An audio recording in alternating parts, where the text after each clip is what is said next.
Salam berjumpa kembali Bapak Ibu, Saudara-saudari, teman-teman sekalian yang terkasih. Pada kesempatan ini saya mengajak kita kembali lagi untuk mempersiapkan sedikit waktu kita mendengarkan sabda Tuhan yang kita ambil dari Penginjil Markus bab 16 ayat 9 sampai 15. Yesus beberapa kali menampakkan diri dan mengutus murid-muridnya. Yesus terangkat ke surga. Setelah Yesus bangkit pagi-pagi pada hari pertama minggu itu, ia mula-mula menampakkan dirinya kepada Maria Magdalena. Daripadanya Yesus pernah mengusir 7 setan.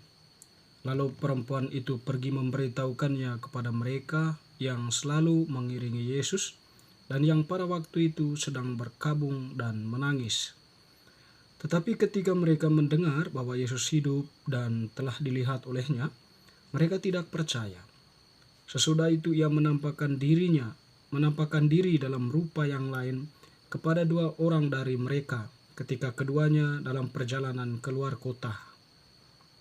Lalu kembalilah mereka dan memberitahukannya kepada teman-teman yang lain. Tetapi kepada mereka pun teman-teman itu tidak percaya. Akhirnya ia menampakkan diri kepada ke-11 orang itu ketika mereka sedang makan, dan ia mencela ketidakpercayaan dan kedegilan hati mereka oleh karena mereka tidak percaya kepada orang-orang yang telah melihat dia sesudah kebangkitannya. Lalu ia berkata kepada mereka, "Pergilah ke seluruh dunia, beritakanlah Injil kepada segala makhluk." Demikianlah sabda Tuhan. Terpujilah Kristus. Teman-teman, saudara-saudari yang terkasih, ya mungkin dalam pengalaman kita ya, kalau ada orang yang kita tahu sudah meninggal, itu artinya bahwa, apalagi kalau dia sudah dikuburkan, itu artinya bahwa dia sudah meninggal ke dunia ini selama-lamanya. Kalau dia muncul, nah itu artinya bahwa dia sedang bergentayangan, jiwanya sedang bergentayangan. Entah apa yang terjadi dengan jiwanya, tapi dalam benak atau pemikiran kita dia sudah mati. Dan yang kita lihat itu bukan lagi dia sebagai manusia yang kita kenal selama ini, tapi kita kenal dia sebagai hantu yang gentayangan ya. Dan tentunya ketika ada informasi atau orang mengatakan, saya melihat dia misalnya ya mungkin rohnya itu, dan diberitahukan kepada teman dekatnya atau keluarganya, bisa saja mereka tidak percaya, bisa saja juga percaya ya. Tapi kebanyakan lebih pada tidak percaya ya. Bagaimana mungkin dia bisa menjumpai, bisa melihat penampakan dari saudara mereka yang mati itu. Teman-teman, saudara-saudari yang terkasih, peristiwa kebangkitan Yesus ditandai oleh bukti-bukti penampakannya ya. Jadi pertama itu kepada Maria Magdalena, lalu kedua muridnya yang sedang pergi keluar kota, tadi dikatakan Penginjil Markus ya, atau penampakan yang terjadi di jalan ke Emmaus. Nah, mereka ini mengalami penampakan itu, mereka melihat Yesus. Lalu apa pengalaman mereka? Mereka ceritakan kepada para rasul. Tapi yang menarik, mereka tidak percaya. Pertama tadi dari Maria Magdalena. Lalu Maria Magdalena menyampaikan kepada mereka apa yang dia lihat. Bahwa dia melihat Yesus, melihat Tuhan, dan sempat berbicara dengan dia. Dan menyampaikan apa yang disampaikan oleh Yesus kepada Maria Magdalena. Dalam penginjil sinoptik yang lain mengatakan, Yesus itu menyuruh para muridnya untuk mendahului dia ke Galilea. Di sana mereka akan menjumpai Yesus. Nah, setelah menampakkan diri kepada para murid itu, kepada Maria Magdalena, Yesus menampakkan diri kepada kedua murid yang pergi keluar kota itu ya, atau di jalan ke Emmaus. Nah, kedua orang itu mengenal Yesus ya ketika dia memecah-mecahkan roti, makan bersama dengan mereka ya, dan mereka pun semacam terbuka pemikiran mereka bahwa itu adalah Yesus. Apalagi ketika Yesus itu menjelaskan tentang kitab suci ya, kitab-kitab Taurat dan kitab para nabi. Setelah itu mereka menyampaikan apa yang mereka alami itu kepada para murid.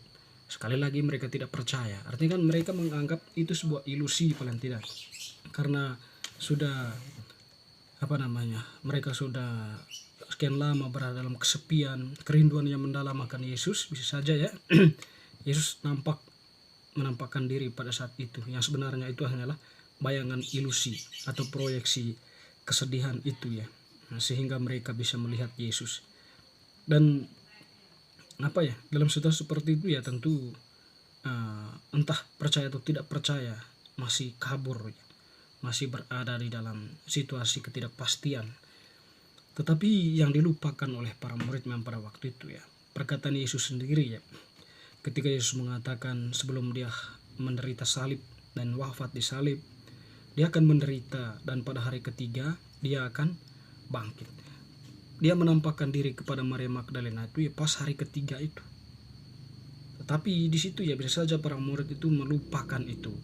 Ya, sehingga apa yang diinformasikan oleh Maria Magdalena maupun murid yang lain itu ya enggak masuk atau tidak masuk ke dalam memori mereka. Mereka menganggap tadi itu ya sebagai sebuah ilusi saja, sehingga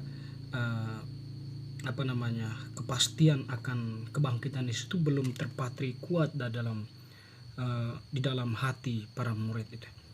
Nah, yang menarik teman-teman, pada akhirnya ya Yesus itu berusaha untuk menepis ketidakpercayaan mereka ya. Meskipun banyak yang bersaksi akan kebangkitan Yesus, Yesus pun kemudian menampakkan diri kepada para murid itu, kepada ke-11 orangnya. Ketika mereka sedang makan, ia mencela ketidakpercayaan dan kedegilan hati mereka, oleh karena mereka tidak percaya kepada orang-orang yang telah melihat dia sesudah kebangkitannya. Nah, Yesus sudah menampakkan diri kepada mereka, dan bacaan soal penampakan itu ya kita sudah mendengar pada bacaan harian sebelumnya, di mana Yesus menampakkan diri kepada para muridnya. Damai sejahtera bagi kalian. Nah, itu yang disampaikan oleh Yesus. Lihatlah, aku bukan hantu. Lihatlah tangan dan kakiku ini masih ada lukanya. Sentuhlah aku. Bagaimana mungkin hantu itu mempunyai daging seperti aku, dikatakan Yesus seperti itu ya, untuk meyakinkan mereka. Lalu kemudian para murid pun ya melakukan itu, lalu kemudian mereka pun menyembah Yesus dan percaya bahwa dia sudah bangkit. Dan di situ pun Yesus membuka pemahaman mereka, atau membuka kembali pikiran mereka ya akan kitab suci, mulai dari kitab Taurat Musa, kitab para nabi sampai kitab Mazmur ya. Di sana Yesus menjelaskan itu semua sehingga pemikiran mereka pun terbuka dan percaya. Dan di sini pun kemudian Yesus mengutus mereka, pergilah ke seluruh dunia, beritakanlah Injil kepada segala makhluk. Ini penting ya. Setelah para murid itu sekian lama atau mengalami penampakan Yesus, mereka sudah diteguhkan ya. Iman mereka sudah diteguhkan sedemikian rupa bahwa Yesus itu memang sudah bangkit, dan dia itu tidak hanya bangkit, tetapi dia itu adalah Tuhan Mesias yang menjadi kepenuhan janji Allah di dalam kitab-kitab atau di dalam kitab-kitab para nabi dan juga kepada nenek moyang bangsa Israel pada waktu itu ya.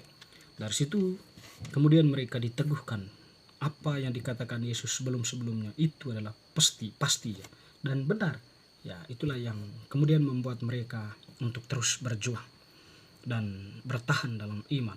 Yesus mengutus mereka kemudian nantinya untuk memberitakan Injil. Injil dalam hal itu berkaitan dengan kebangkitan Yesus. Yesus adalah Tuhan yang hidup dan bangkit. Dia yang menyelamatkan manusia. Dia yang menjadi kepenuhan janji Allah terhadap nenek moyang bangsa Israel di dalam mana dilukiskan di dalam kitab-kitab para nabi.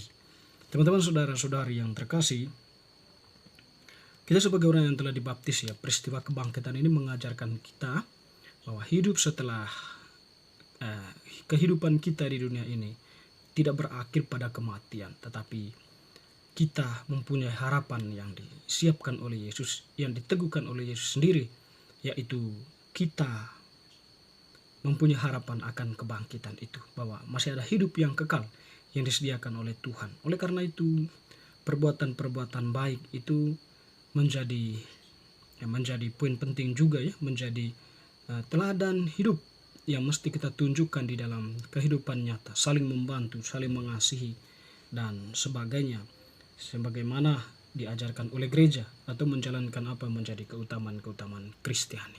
Semoga bacaan hari ini semakin meneguhkan iman kita. Amin.